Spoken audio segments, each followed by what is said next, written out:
नमस्कार, मैं doctor Kunal Roy, consultant general physician and managing director health for you multi speciality clinic. Health for you multi speciality clinic में हमारे पास कई speciality doctors available हैं। पहला, doctor Nitish कौरा। मैं doctor Nitesh Kaura, health for you clinics में कार्यरत ऑर्थोपेडिक कंसल्टेंट सर्जन हूँ। हमारे क्लिनिक पे हर प्रकार की ऑर्थोपेडिक समस्याओं का इलाज होता है। कंसल्टेंट डर्माटोलॉजिस्ट डॉक्टर प्रिया दर्शनी। I'm Dr. Priyadarshini, Chief Dermatologist. Here we have treatments available for all kinds of your skin, hair, and nail disorders, including your acne problems and cosmetological problems. Doctor Nilesh Patil, जो कि general laparoscopic surgeon. मैं doctor Nilesh Patil, general laparoscopic surgeon and for you में कार्यरत हूँ। हमारे यहाँ पर surgery related सारी बीमारियों का इलाज होता है। लेबोरेटरी फैसिलिटीज, जो कि हमारे लैब हेड डॉक्टर आनंद जायसवाल एक केयर करते हैं। मैं डॉक्टर आनंद हूँ, मैं कंसल्टेंट पैथोलॉजिस्ट हूँ, रिटायर्ड नेवी ऑफिसर हूँ।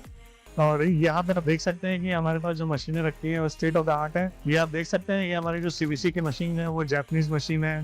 फिर ये हमारे हार्मोन एनालाइजर है। हमारे यहाँ पे लेजर फिजियोथेरेपी की फैसिलिटीज भी अवेलेबल है। अल्ट्रासाउंड की भी फैसिलिटीज अवेलेबल है। हम यहाँ पे ईसीजी और इकोकार्डियोग्राफी की फैसिलिटीज भी रखते हैं और बोन मिनरल डेंसिटोमीटर, जो कि डेक्सा स्कैन की फैसिलिटीज भी अवेलेबल है। Health for you multi speciality clinic में ये सारी सुविधाएं अवेलेबल है। Health for you is a complete solution to your health. Jai Hind. मैं यामिन न्यूज़ अंडमान 24/7 में आप सभी का स्वागत करता हूं। इस वक्त हम जो है मरीना पार्क, आप देख सकते हो मेरे पीछे मरीना पार्क और वाटर स्पोर्ट्स कॉम्प्लेक्स इसके यहाँ पे खड़े हैं। हम आपको बताना चाहेंगे कि आप सबसे पहले तो हम आप लोगों को एक नज़ारा दिखाएंगे। आज जो है टिकटिंग काउंटर बंद है, वरना इस गेट के सामने यहीं पर जो है टेबल चेयर रखा रहता था और यहाँ पे जितने भी वाटर स्पोर्ट्स एक्टिविटी होते थे यहाँ पे वाटर स्पोर्ट कॉम्प्लेक्स में, उनका टिकटिंग यहीं से होता था। आप जस्ट इससे अंदाजा लगा सकते हो कि एक पर्यटक जब हमारे द्वीपों में आता है और वो ये देखता है कि हमारे वाटर स्पोर्ट्स के लिए हमारे पर्यटन विभाग ने एक टिकट काउंटर तक नहीं बनाया, तो उनके दिमाग में अंडमान निकोबार के पर्यटन को लेके क्या छवि आती होगी।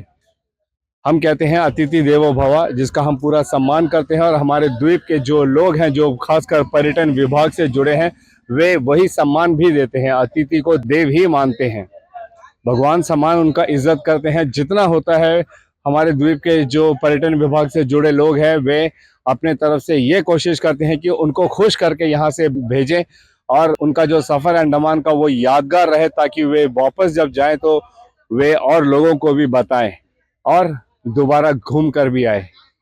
जब इस तरीके की सेवाएं दी जाती है तभी वहाँ का पर्यटन है वो ज़्यादा, उसको बढ़ावा भी मिलता है और रोज़गार और ज़्यादा अच्छी होती है, वहाँ पे कमाई भी अच्छी होती है, जगह में विकास भी होता है। लेकिन अगर ऐसा टिकट काउंटर देख के लोग जाएंगे तो फिर आप खुद उसका अनुमान लगाइए कि वे अपने दिलो दिमाग में क्या छवि लेके जाएंगे। हम एक एक करके आप लोगों को यहाँ की कई सारे ऐसे मुद्दे दिखाएंगे, जैसे यहाँ की जो जेट्टी है वो फ्लोटिंग जेट्टी, जिसमें उतर कर पर्यटक जो है बोट्स में बैठते थे ताकि वो रॉस आइलैंड और नॉर्थ बे जाए। रॉस यानी कि नेताजी सुभाष चंद्र बोस द्वीप जाने के लिए मात्र 8 से 10 मिनट लगता है और नॉर्थ बे जाने के लिए 12 से 15 मिनट का समय लगता है। लेकिन अब वही सुविधा जो है यहाँ पर बंद कर दी गई है और तमाम जो पर्यटक हैं उनको जो है जंगली घाट से बोट पकड़ के जाना पड़ता है नेताजी सुभाष चंद्र बोस द्वीप और नॉर्थ बे। इससे आप अंदाज़ा लगा सकते हो कि उसमें उनका कितना ज़्यादा समय बर्बाद होता है। हमें जो सूत्रों से पता चला है तकरीबन 1 घंटे का सफ़र होता है वो, जो यहाँ पे चंद मिनटों में कवर होता था। इससे हो रही परेशानियों को लेकर यहाँ के जितने भी फाइबर बोट ओनर्स एसोसिएशन है और बोट एसोसिएशन है, इन लोगों ने एक साथ मिलकर आज आवाज़ उठाने की सोची है और वे अपनी मांग रखना चाहते हैं प्रशासन के सामने कि इनकी जो समस्या है उसको जल्द से जल्द सुलझाए, क्योंकि इससे जो है उनके जीवन पर भी बहुत बड़ा असर हो रहा है। क्योंकि आप खुद अनुमान लगा सकते हो कि जितनी उनकी कमाई होती थी इस छोटे से सफ़र में, अब उनकी उतनी कमाई नहीं होती है उस लंबे सफ़र में, क्योंकि किराया भी नहीं बढ़ाया गया है और वो बढ़ा भी नहीं सकते हैं क्योंकि ये फिक्स्ड पैकेजेस होते हैं। और इनको बताया गया था कि जो फ्लोटिंग जेटी है इसका कुछ रिपेयर वर्क है और ये रिपेयर वर्क ठीक होते ही उनको दोबारा यहाँ पे दे दिया जाएगा, मगर ये बात जून 10 तारीख की है और जून 10 तारीख से लेकर आज सितंबर 4 तारीख हो चुका है, मगर अब तक इनको जो है जेटी हैंडओवर नहीं किया गया है। अभी तक तमाम जो टूरिस्ट हैं जो नॉर्थ बे और नेताजी सुभाष चंद्र बोस द्वीप जाते हैं वो जंगली घाट जेटी से ही जाते हैं और इनका किराया भी नहीं बढ़ाया गया है। तो आप खुद सोचिए कि इनकी क्या कमाई होती होगी, किन परेशानियों से ये अपना जीवन बसर कर रहे हैं पिछले लगभग 3 महीने से। और ऐसी बहुत सारी बातें हैं जिसको लेकर आज जो है बोट एसोसिएशन वालों ने एक प्रेस कॉन्फ्रेंस रखी है। तो हम सीधे आप लोगों को इस प्रेस कॉन्फ्रेंस की ओर ले चलते हैं और दिखाते हैं कि उन्हें किन किन मुद्दों पे अपनी बातें रखनी है। सबको नमस्कार। मैं आपको सबसे पहले बता देता हूँ कि यहाँ पे काफ़ी लोग बैठे हुए हैं। हमारे यहाँ पे एक water sports tourist fibre boat organisation है जिसका प्रेसिडेंट श्री कुलदीप राय शर्मा जी है, जिसमें वाइस प्रेसिडेंट कन्ना भाई सफीक भाई है, जनरल सेक्रेटरी हनीफा भाई है, और दूसरा एक हमारा वाटर स्पोर्ट्स बोट यूनियन है जिसका प्रेसिडेंट अजीजुर रहमान नियामत भाई है। तो हम सबका आज यहाँ जुड़ने का एक ही मकसद है कि हमारा जो फ्लोटिंग का जो जेट्टी है बहुत टाइम से बंद पड़ा है। जून 10 तारीख से हमारे को जंगलीघाट जेट्टी में शिफ्ट होने के लिए कहा गया था। हम लोग बिना कुछ सोचे समझे जंगलीघाट जेट्टी शिफ्ट हो गए। उसके बाद आज सितंबर 4 तारीख हो गया, हमारे को ये अभी तक हैंडओवर नहीं हो रहा है। इसका एग्जीक्यूट जो करता है एपीडब्ल्यूडी काम करता है। इसके बीच में हम सभी जो बोट ऑनर्स जो और जो हम लोग जो एसोसिएशन वाले जाके लगातार मिले हैं, हमारे कन्ना भाई है, राज भाई है और बेबी भाई, इस तरह बहुत जन जाके जो चीफ इंजीनियर से मिले हैं, चीफ सेक्रेटरी से मुलाकात हुआ है, उनको चिट्ठी दिया गया है। जिस तरह यहाँ में जो बोट चलता है इसका जो डिस्टेंस है, जो हम लोग का नॉर्थ बे और जो आपका रॉस आइलैंड है, इसका जो डिस्टेंस है जंगली घाट से बहुत ज़्यादा है। और इसमें जो चलाना है, आप सभी को मालूम है कि भाई जितने भी लोग जो बोट लिए इसमें करीबन मैक्सिमम लोग लोन पे लिए हैं बोट, और लोन पे लेने के कारण में इनको जो उसका जो सोर्स ऑफ इनकम है उसको ना के बराबर है। वहाँ से जो इनका जो डिस्टेंस है टूरिस्ट को लेके जाना है रॉस बे और रॉस आइलैंड और नॉर्थ बे, वो बहुत ज़्यादा डिस्टेंस है जिससे पेट्रोल और सबका जो एक्सपेंडिचर है उसमें बराबर हो जाता है। लेकिन फिर भी हम टूरिस्ट को परेशानी ना हो बोल के हम जो ये जो एसोसिएशन है ये बाकायदा अपना काम को कर रहा है। लेकिन मैं समझता हूँ कि एडमिनिस्ट्रेशन को इसमें आगे आके थोड़ा सा पहल करना चाहिए। और ये जून से लेके आज यहाँ सितंबर हो गया, एक जट्टी अभी तक नहीं बना बोलने से ये बहुत ही शर्म की बात है। मैं समझता हूँ कि इसको जल्द से जल्द करना है। जहाँ तक ये देखा जाए, हमारे प्रशासन के जो उच्च अधिकारी है, चाहे ऑनरेबल लेफ्टिनेंट गवर्नर हो, चाहे चीफ सेक्रेटरी हो, ये जब भी कोई भी अपने स्पीच में ये कहते हैं कि भाई जो आइलैंड का जो सबसे बड़ा बैकबोन है, जो फाइनेंशियल है, जो बैकबोन है, इनकम है, वो टूरिज्म है और फिशरीज है। लेकिन टूरिज्म का हालत इतना बद से बदतर है। अंडमान निकोबार में एक टूरिज्म ही एक ऐसा क्षेत्र है जिसमें कि जो अनएम्प्लॉयड यूथ जो इसमें जॉब कमा सकता है, इसमें कुछ अपना इनकम कमा सकता है, लेकिन उसका हालत आज इतना ठीक नहीं है। मैं टूरिज्म के जो हमारे डायरेक्टर साहब है और जो इसमें जो एग्जीक्यूट करते हैं, जो हमारे चीफ इंजीनियर है एपीडब्ल्यूडी के, मैं समझता हूं कि उनसे मेरा रिक्वेस्ट है कि ये काम जो एक छोटा सा काम है, बहुत ज्यादा बड़ा काम नहीं है, इसको जल्द से जल्द करे ताकि इससे हम सबको राहत मिले। जो यहाँ पे फ्लोटिंग पोर्ट आप देख रहे हैं पीछे हमारे, ये जून 10 तारीख से जो 9 तारीख से यहाँ पे बंद किया गया है। आप सोच लो कि 2.5 महीने होने को है। इससे पहले 1 हफ्ता 10 दिन ज़्यादा से ज़्यादा बंद होता था और रिपेयर मेंटेनेंस का काम हो जाता था।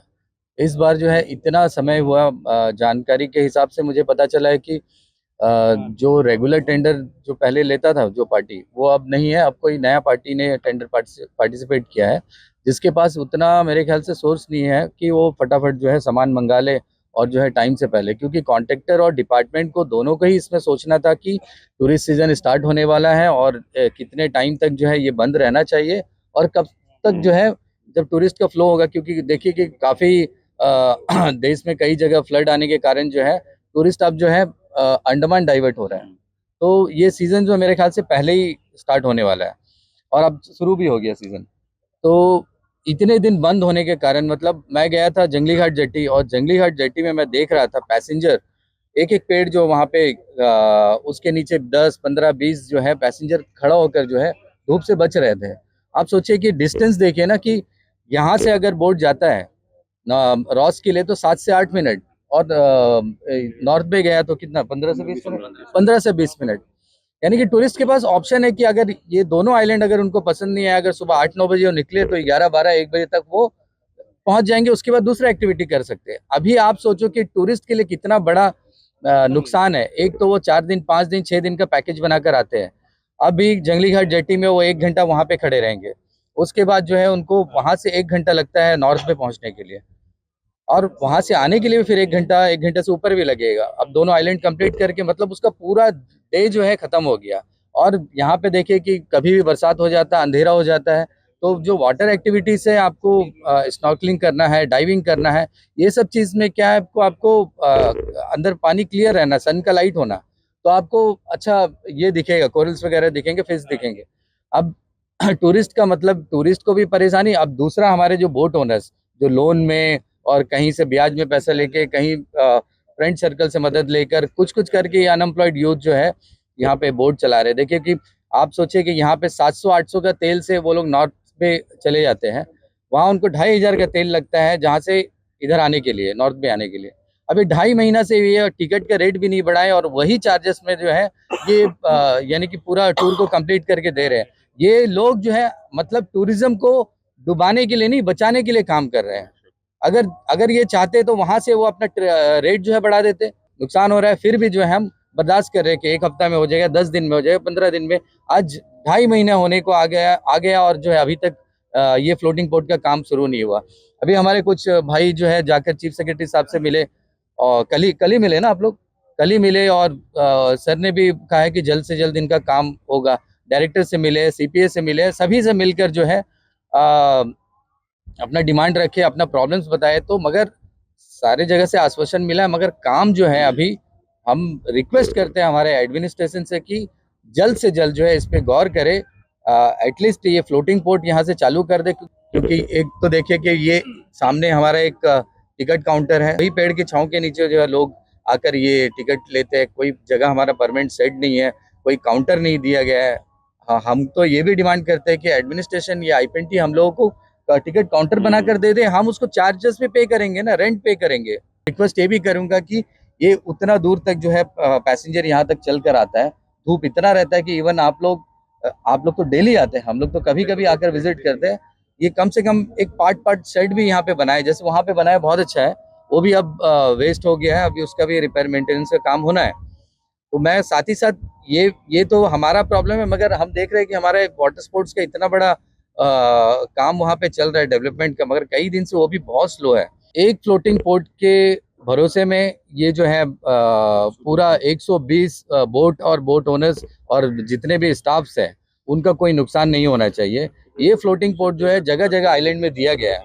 मैं रिक्वेस्ट करता हूँ जहाँ सबसे ज़्यादा टूरिस्ट का फ्लो है ये वाटर स्पोर्ट्स, तो यहाँ पे एक एडिशनल जो है फ्लोटिंग पोर्ट जो है लेकर रखे कि कभी भी अगर रिपेयर मेंटेनेंस का काम हो, अगर उसमें डिले हो, तो हम कम से कम इसको हटाकर उसको शिफ्ट कर सकते हैं, और वो नया पोर्ट से जो है यहाँ से काम बंद नहीं होगा, ये क्योंकि ये बहुत जरूरी है। यहाँ में सिर्फ वाटर स्पोर्ट्स में हम सभी पर पैसेंजर को ऊपर में 20 रुपया पीएसएफ भी दे रहे हैं, तो ये हम इसका पेड भी कर रहे हैं। अभी जो आप फ्लोटिंग जेट्टी कर रहे हैं तो हम ही लोग ये वाटर स्पोर्ट्स वाले, और कहीं नहीं है।